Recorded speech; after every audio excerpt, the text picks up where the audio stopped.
Ray, what's up, dude? I'm shooting this one straight to you directly, and I'll use this as just kind of a practice and draft for the permanent one that I'm going to put together for pretty much all my students. But we talked about this a little bit yesterday, but I wanted to try to drop this into a recording so I can send it to you because you'll use this in the future once you've got your license and all this stuff. But let's talk about two things today. I want to talk about skills transfer process, which is super easy. This one, I think we spoke about this yesterday. It's just explain it, demonstrate it, practice and coach, observe, and then provide feedback. Those are the easy steps to just skills transfer process. Process we're going to talk about today is my favorite, which was prior to 2006. I would always have this like really tense feeling in my stomach when you feel like, okay, you're done talking about your loan presentation and features and benefits and all that stuff. And now it's time to actually ask for the commitment, ask for the business. That part used to just make my stomach turn. Well, this process changed all that. So this is a simple objections resolutions process, or you can call it a bunch of different things, but basically it's getting down to what do you like and what do you don't like? What do you wish you could change? And can you change it? Or can we just have a conversation about it so that we know what we can and can't change? So I call it an objections resolutions process. Generally, when I get to the end of presenting something where it feels like I'm not really getting any more questions, I just tell people straight out, like there's never been a loan that I've done since 1994 that someone hasn't said the rate's too high or the fees are too high. So let's talk about that, because I know that they're not, but the customer doesn't know that they're not. So let's just have a conversation about that and see if by using this process, we can uncover if there's anything else that they wish would be different as well. Because if we don't ask, they're not always going to tell us. Some people don't really have the courage to just throw it at you. So you may have to dig it out of them a little bit. So let's get into this.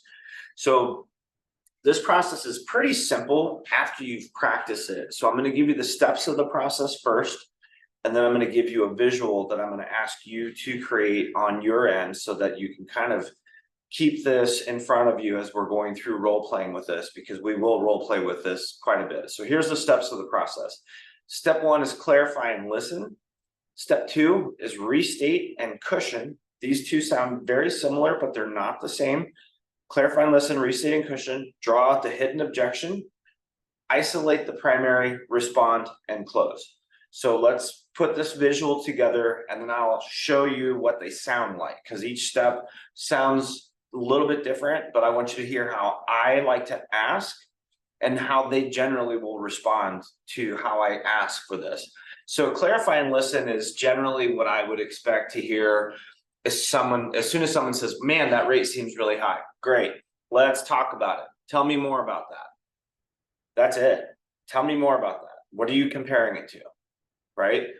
I need for them to give me a benchmark of how they're hearing that there's a better rate out there, or what it is that they're trying to object about, because it could be that they're talking to their neighbor.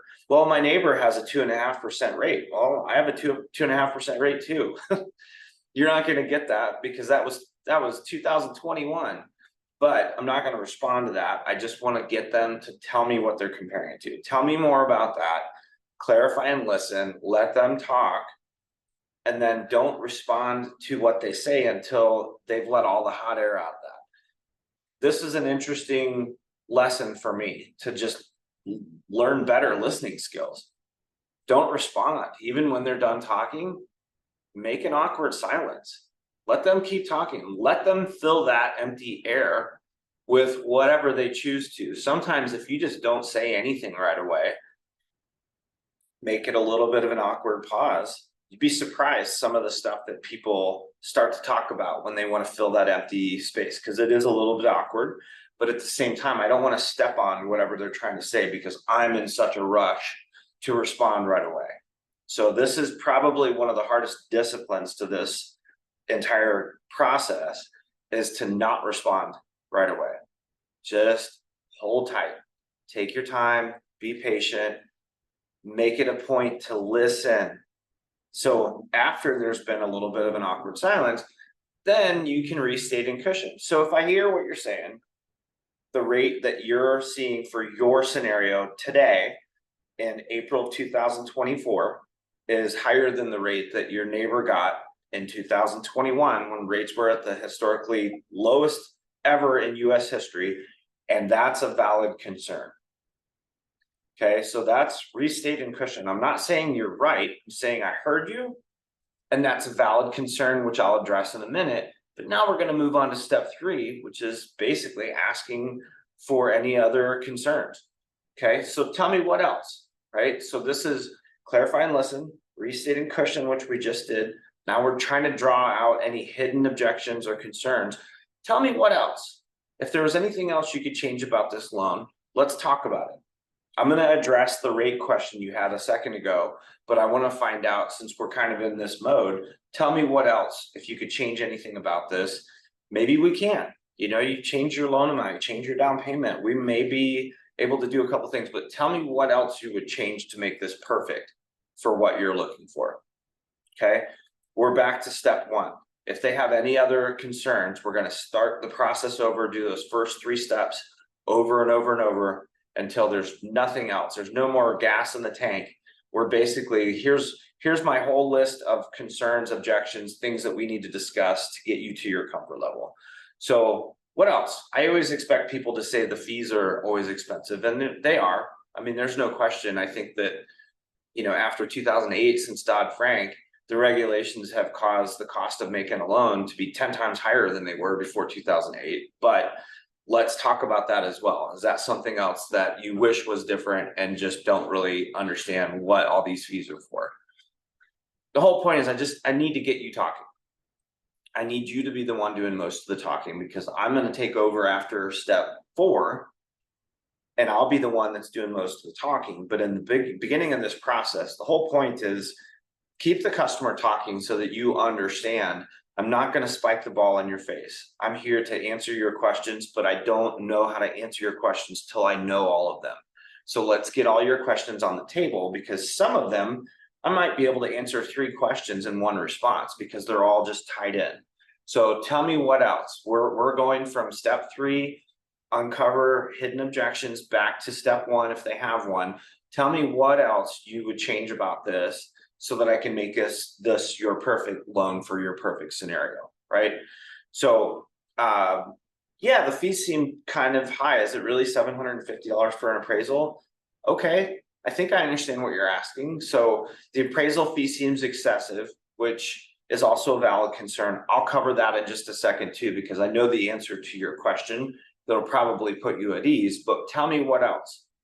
Just rinse and repeat. Just keep going back. Clarify and listen, restate and cushion, draw out the hidden objection until they don't have any more. But you'll see a change in their persona when they realize you're not spiking the ball in their face. You're literally opening up. Like, think about what else would you change? Think about anything else about this that throughout this process has struck you that you wish was different, whether it's the payment, whether it's whatever, offer suggestions to them. But this is a good opportunity for us to just go through everything that you have concerns about, so I can make sure that we've covered this.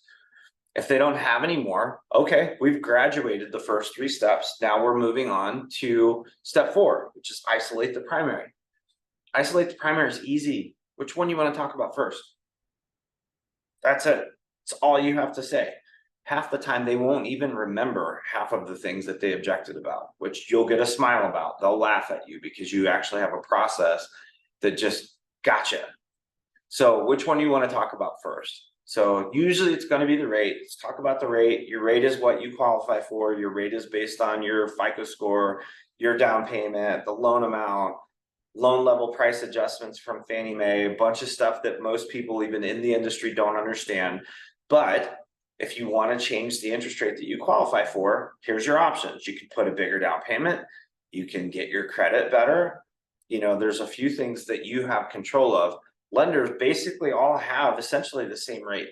So there's not like this shiny object out there that you go over to Guild Mortgage and all of a sudden they've got a 4% rate when everybody else is 7.5%. Fannie Mae sets the rates for all lenders. We put our margins on top of that. which most companies have to keep their margins pretty similar. But there's not like a credit card out there with a 2% rate. This is not like credit cards. It's a whole different animal. So I'll explain this as many times as I need to until people understand it. But you don't have to go out and have your credit pulled by 15 different companies to find out that everybody has the same rate. Please don't do that. That's going to be problematic. I can promise you, if you're looking at shiny objects online, I'll show you where the fine print is, but there's always fine print, and those are called bait and switch tactics, which we do not do. So I always try to share my screen so you can see exactly what the pricing is for your scenario. And if we want to run 3 different scenarios together so you can see what your options are, I'm happy to do that. And I'll record that in a Zoom meeting so that you can have it for your records. Let's move on to the next one. Does that answer your question about the interest rate? If so, let's move on to the next one. Which one do you want to talk about first? So we're down to the fees. The fees are what they are. No, the $750 estimate for the appraisal is not what the appraisal cost is going to be. That's the most that I expect it to be. So I'm over disclosing that so that your fees will only improve from the time I've estimated this on the front end till the time you actually close. Once we get an invoice and we know the appraiser has actually accepted the order and what they're going to charge for that, we'll modify this, but it won't go over $750 because that's the max that I can charge you for, since I've disclosed that on your initial loan estimate. So unfortunately, if we make a mistake on the lender side, we have to eat that additional cost. That's part of the just cost of doing business. So that's the maximum that I've seen for a single family. 1004 is what the form is called for that appraisal, but it shouldn't be over $750. And if it is, I have to eat the additional cost on my profit and loss statement. So any other questions that you've got about that stuff? And if not, we're basically to step 5. We've responded to these. Now we're moving on to the final step. Basically, if they don't have any other concerns, now it's time to close. Let's secure this business. Let's get this thing moving. So clarify and listen, restate and cushion, draw out the hidden objection. If there is one, go back, repeat steps 1, 2, and 3 as many times until they don't have any. Once they're out of them, move on to step 4, isolate the primary. Which one you want to talk about first? Respond. Do not forget, biggest mistake that everybody makes. They respond to the first objection and then they go straight to the close. You haven't responded to the other ones. You have to remember this was not the only one that they had. So if they have more, which one you want to talk about first? I think we're down to the last one. Let's talk about the fees. Make sure that you've taken the time, be thoughtful, pause, take a deep breath. Where are you in the process? Are there more objections that you haven't responded to? And if so, don't forget to go back to them, because I promise you, they won't miss that at all. If you don't respond to more than the first objection, they will remember that and they will be gone. So just make sure that you go back. Okay, let's talk about the fees, because we've already covered the rate. Let's talk about the fees. Everything else that we want to make sure. I like to do extra credit when I'm coaching this to people live with a customer. I go back to step 3 and just ask them, like, hey, now that we've talked about this first couple, are there any other concerns that we haven't covered? Because sometimes we get to this point of the conversation and people start thinking about, yeah, I don't know if I really want to do a 30-year term. I mean, what's a 15-year payment look like? Perfect. Let's go back to the start. Let's start all over. So it sounds like you're open to both a 15 and a 30-year term. So that's a great thing to talk about. So tell me a little bit more about that. And then I want to make sure I understand it. So let's go back to clarify and listen. So basically, if you're looking to pay this off earlier, tell me more about your goals with this, because this is a really fun conversation with me, because there's a lot of fun math that I can do to give you some options on this. So tell me more about what your goals are. I want to help with your wealth plan as well as just the mortgage to get you into a house. So tell me more about that. Favorite thing to talk about. Tell me more about that. I need you to start talking to me. So this is my time to shut up. Tell me more about that. Okay, great. Yeah, my wife and I have been talking about paying this house off and maybe buying a vacation home or getting some rental properties and things like that. So that's part of our financial plan. Perfect. Back to me. Restating cushion. That's awesome. I love it when people tell me that. That's a great problem to have. And you guys have excess cash. So let's talk about that in a minute. While we're here, what else? what else fits into that part? Because that's a pretty critical component. Is there anything else about that that would be helpful information so I can do some really creative math for you, because that's my favorite part of my job, right? Nothing else? Great. I already know isolate the primary since we're down to only this one thing. Let's crunch some numbers together to do a couple things. We can accomplish a lower rate with a 15-year term. Payment's going to be higher, but we can also do some creative math with consolidating some other debts that you have. I see you've got some credit cards. I see you've got some auto loans. There's some student loans on here. Let's take a look at all of those. See how much money we can save you monthly that we could apply back to a 15-year mortgage, and see if we can't pay this sucker off in 7 years. Because I have that happen all the time with people that are spending the exact same amount of money today as they were yesterday, but it's just being put in a different place and applied to the principal of their mortgage, and now they're debt-free, 100% debt-free in 7 years. That's an absolute reality. So let's crunch those numbers. We're going to get out of the objections resolutions process now, and we're actually going to get back into the loan origination system. And I'm going to share my screen and record that for them and crunch the numbers and show them this is an absolute possibility. But this is just an example of normal objections resolutions process: clarify and listen, restate and cushion, draw out the hidden objection, isolate the primary, respond to each objection, and then once you're done, close. Time to ask for the business. So if you get to that point and they're not moving forward, they have no need. There's nothing that they need, or they just simply don't trust you, which I've never gone through this process and had someone not trust me afterward because I intentionally did not spike the ball in their face just because I knew the answer to the question they were objecting about. So anyway, hope this helps, man. Take care.